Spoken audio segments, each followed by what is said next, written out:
him, tell him. Just wait, look at this.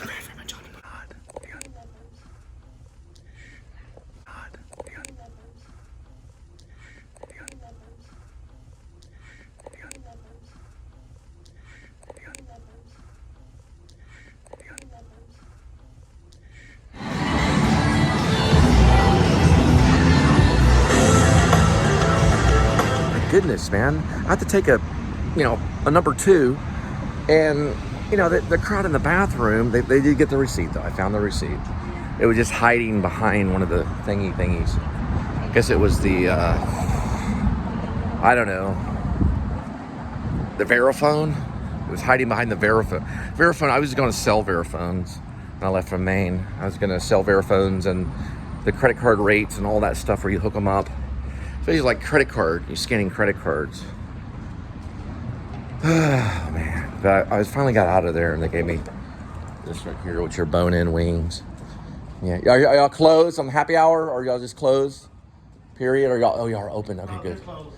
Y'all closed? Well, there's people walking around. Okay.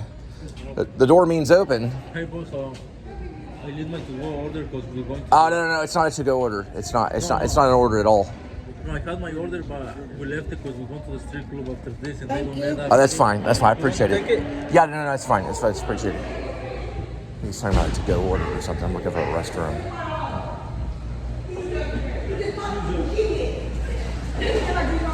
Excuse me, sorry about that.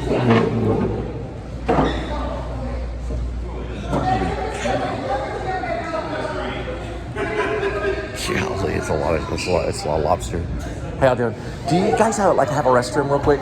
The Chili's is like... We can't. We're closed for the night. Oh, you're closed for the night? Okay. Look at this right here. God, it's a total feast. Yeah, he said they're closed for the night. And Chili's is actually... Look at this right here.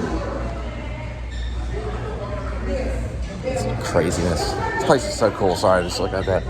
All right, so they're closed. Yeah, you're right. Sorry about that. Nah, I was seeing if I could use the restroom because Chili's is packed. Yeah, they're like overcrowded. Yeah, I just don't want to do this run because they get you so busy, Oh well, we'll figure it out. Nah, it's not that. That's not the method. Now that would be a reason to say your final day. A plate of poop at the doorstep. They wouldn't do that. The more you eat, the more you poop, as they say. As they say, the more you eat, the more you poop. Torchy's is way down there. Oh well. Do this right here. I guess they overcrowded the restaurant. I don't really want to use it anyway. I'll find a time to pull over or something. It's one thing that people don't think about is number 2. Anyway, let me go ahead and drop this off at your doorstep. Well, Buffalo's a good shite center. Plus, they almost got me canned. This place right here did.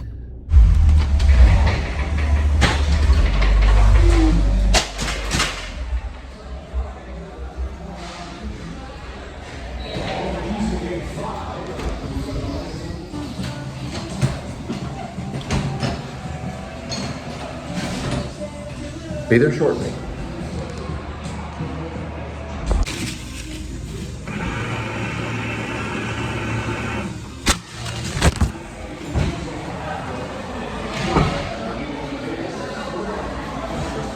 The hockey game. It's pretty cool Adam Louis in New York.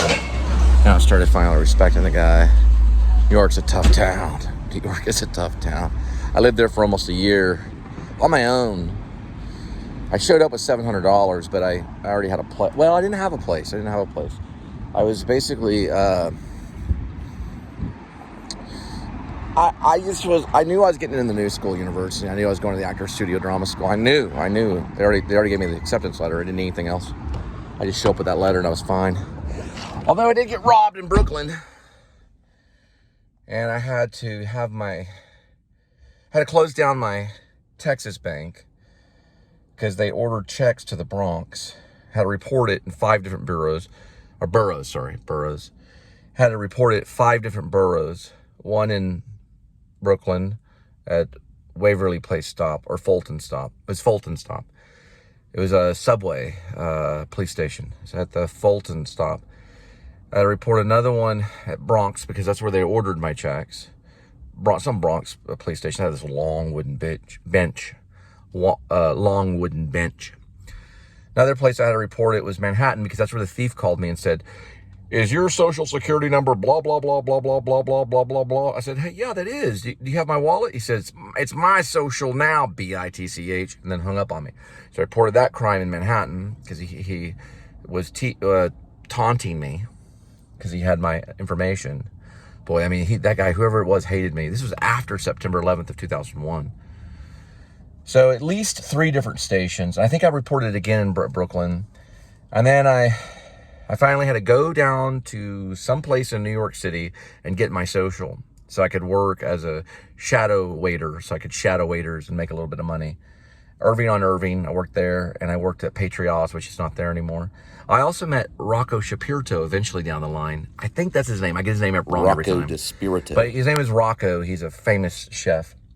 And I met him, and I met a bunch of movie stars, you know, everyone from Sir Ian McKellen to Johnny Depp to Benicio del Toro to Kevin Costner, Deborah Winger, and Sissy Spacek, and Bruce Willis, and Ethan Hawke.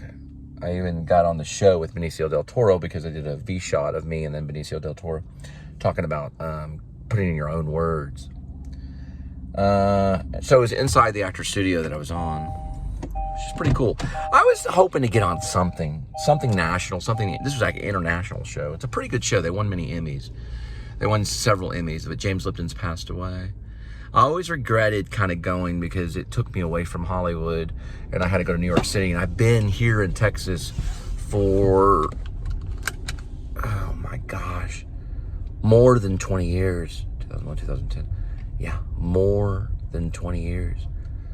About 21 or 22 years. And every year I think about going back for 22 years. That's a long time to wait. But you only get one shot, as Eminem says. But I don't believe in that. I think you get as many tries as you need. I believe in free will. Just like Rush. You ever listen to Rush songs? Anyway, I will be writing Skinny Pete and Friends inside of the Final Draft software. I always had trouble with that word, Final Draft. The software program. I think I'm really going to do this thing. It's funny because when I was writing it in On the Border, which is a Mexican restaurant, I was thinking to myself, I can't believe I'm actually writing this. Well, it's in this parking lot. The wings with the soda. I have so many of these. But they're kind of useful sometimes if you're making your own like little sound studio. Or you just use your iPhone.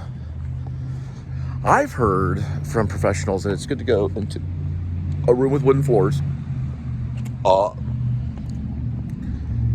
and just record in the middle of the room, whether it be your iPhone or, you know, your microphone. You just go in right in the middle of a room that's wooden floors and just go in the middle of the room and record. That's what I was told by many. That's your best bet, rather than trying to do all this capturing the sound with, I don't know what they call it, styrofoam and all the stuff they use all this stuff. It's better just to use, if you've got a big room, empty out as much furniture as you can, get in the center of the room where the wood floor is and record in the center so the sound can bounce around. Have you ever look at Abbey Road Studios. Look how it's set up. Abbey Road Studios. That's where the Beatles and Radiohead both recorded.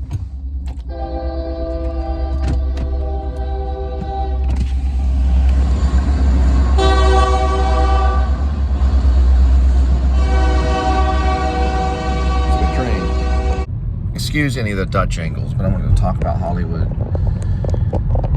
I think what it is the ultimate chance to come together and tell a story. if you were in a band, a musical band, then the musical band comes together to tell a story. And it kind of kills the pain of it all, because that's why we watch a movie. We watch a movie so that we can forget our own lives. The same thing with the actors too. They tell the story so they can forget. There goes the Dutch ankle. So they can forgive and forget are so similar. Forgive and forget are similar. So they can forget their own life. I guess forgive their own life too. I mean, it might as well be about the same. And then they can tell a story. And it really does kill the pain. Any type of pain. Mental, physical, whatever. It will kill the pain. We're going to look at the skyline.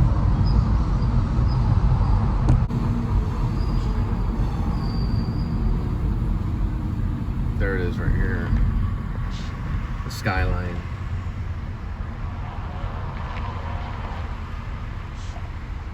Of Fort Worth.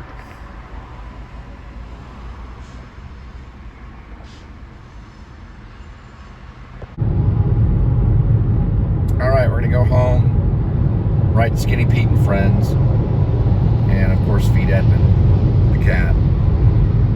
Have a good night. Not yet, the vlog's not over yet, but close.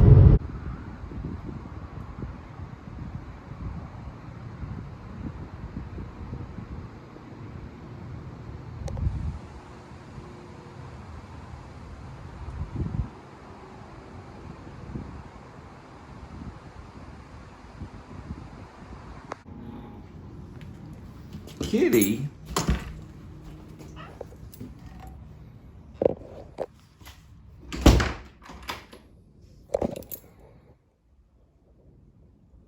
All right, let's get something to eat, Kitty. Come on.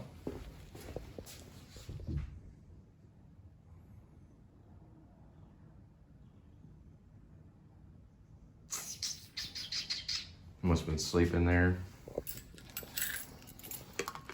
He's rolling over like a little whale.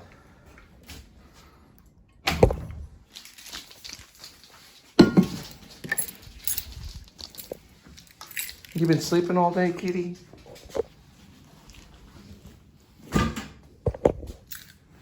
Well, come on.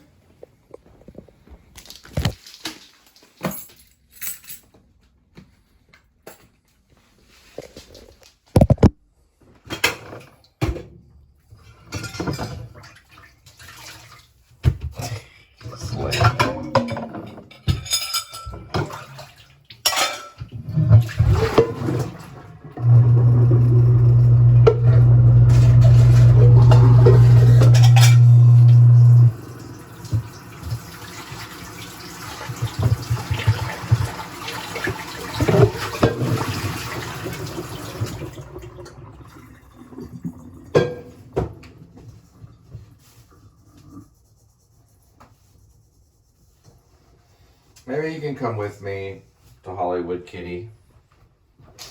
Oh, he got up now. There he goes. Oh, he's going after something. Oh, there he is. He's very vibrant. Did you find it? He was messing with this day, which is basically my umbrella, my broken umbrella. I put this little thing right there. Did you find it, kitty? You didn't find it? All right, come on. We're gonna turn this into a cat commercial. Okay? You'll be okay. Promise. You're just a little heavy set. You're called what's called a fat cat.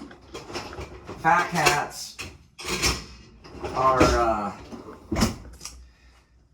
if you want it, kitty, you gotta come and get it. I gotta turn the air on.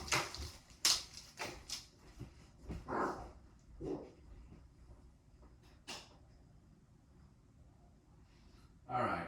Dang, it's 80 degrees. I'm sorry, kitty, I didn't know. It's 80 degrees inside. Alright. Alright, kitty. I gotta make some cat food for you, and then I'm writing the sequel to Better Call Saul. It's a spinoff called Skinny Pete and Friends. This is Gravy Lovers for Chicken Feast, grilled chicken, flavor, and gravy. Let's see if he has it. Yeah, we're gonna skip on that one. We're just gonna do this one right here. All right, kitty. Instead, we're gonna do Fancy Delights. Oh, this is with the cheese, with cheddar. Kitty, come and get it. I'll just probably bring it to him.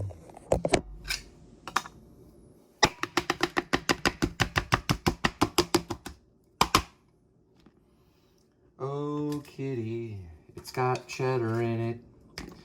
Love Fancy Feast. Oh, kitty, it's got cheddar in it. Gonna get your fancy feast. Oh, kitty, it's got some cheddar in it.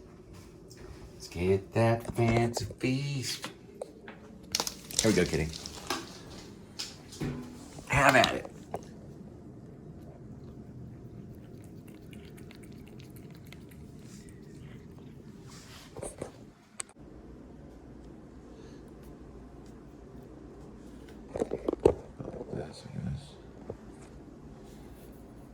Interior, New York City townhome, present day. All right. So here we go for script title. I'm going to do title pages on these. I'm going to have to remember to do one for Escape from Maine too. This is called Skinny Pete and Friends. A sequel. Okay, the look of the word sequel. Sequel to, okay, yeah, Lexi E. Sequel to Better Call Saul. Now we're gonna write. Name of first writer, I guess, would be. It's gonna put my full name. I do write under my full name sometimes. And then based on, if any, based on Better, okay. Better, it's actually Better Call Saul, which I think is a separate thing. Yeah, Better Call Saul is a separate thing rather than bringing Breaking Bad in it. It's based on Better Call Saul. So it's not based on, it's a sequel to Better Call Saul. Okay. On address, we're just going to put basically my email.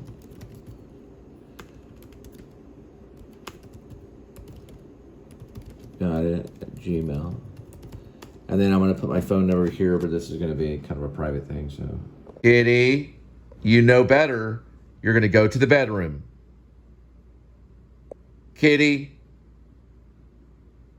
Kitty. He's in there. He's messed with the magnets on the refrigerator. Kitty. You know what this means. It's almost like redirection, but I give him kind of a harsh tone. Kitty. He's in there like looking around. I guarantee he's messing with the magnets. Kitty.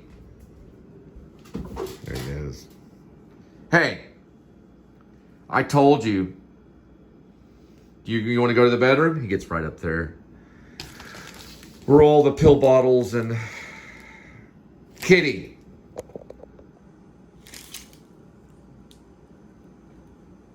Come here. I do have to say that Better Call Saul is the best television show I've ever seen. Here, move out this way. The writers are amazing. I mean, just the characters are just absolutely amazing. I feel bad because I'm doing a crossover, but I don't know. Maybe it'll teach me something. I've heard these things about these writers. Sorry, Kitty. He also likes to get in there. There he goes in his well position. I heard these things about these writers that will copy other writers. Hemingway did it. No, it wasn't Hemingway. It wasn't Hemingway. It was Hunter S. Thompson did it. He would basically copy other writers. He would actually just copy their print. All right, y'all have a good night.